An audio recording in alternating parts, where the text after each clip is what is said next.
This poem looks dense.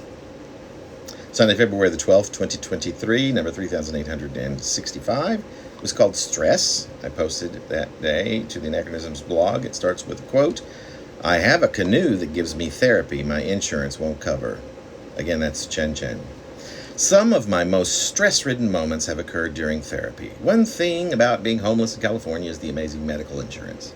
It pays for everything in that area, pretty much, and was the only perk to being homeless. At least that I can think of. And I can't think of much during that period. Because there's a thing called trauma and a thing called PTSD. These can affect memory. And when one has as lousy a memory as mine, almost anything can eliminate it, or hide it, as the case may be, which is why I write. I can't begin to tell you the number of times I found myself overwhelmed with joy or some other emotion, sometimes not a favorable one, upon reading something I wrote that had me remembering. I don't think of this as a problem. What I think of as a problem is forgetting things, whether inadvertently, intentionally, or in some darker subconscious matter. But, we don't have enough brain cells to retain everything, right? I could elaborate on why I believe remembering memory is so relevant, but won't at the moment. I will mention, though, that I discuss this at length quite often in this very poetry project. Granted, there are getting close to being 3,900 poems in this project. We're over 4,100 at this point. And this was February of this year. So there is always the chance that you'd have to pilfer through a bunch of poems that would potentially not be to your liking before getting to the ones about why I think memory is so important.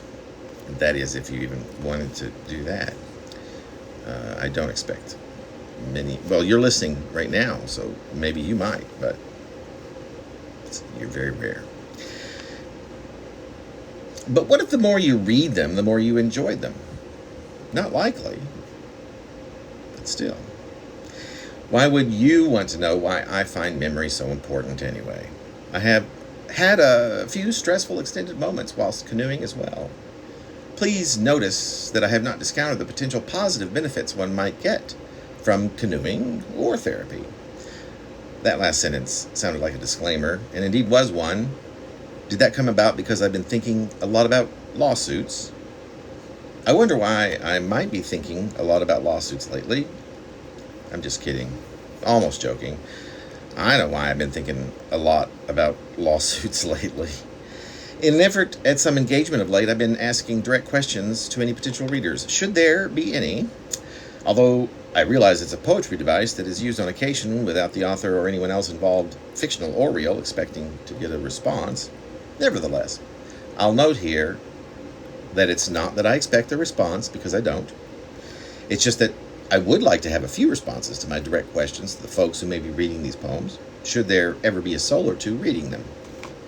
This poem has been a send-up or an homage to Chen Chen, whose latest book I have just begun reading. His latest book is entitled Your Emergency Contact Has Experienced an Emergency. I have, in case you didn't know that, I have a small coffin-shaped apartment that offers me extensive therapy that is not paid by any insurance. I am soon to move out of this home, for which I am grateful, having lived here for over 4 years now, nearly 5 years. The prospect makes me very giddy, and to that I say, the sooner the better, and I still say that with even more intent and more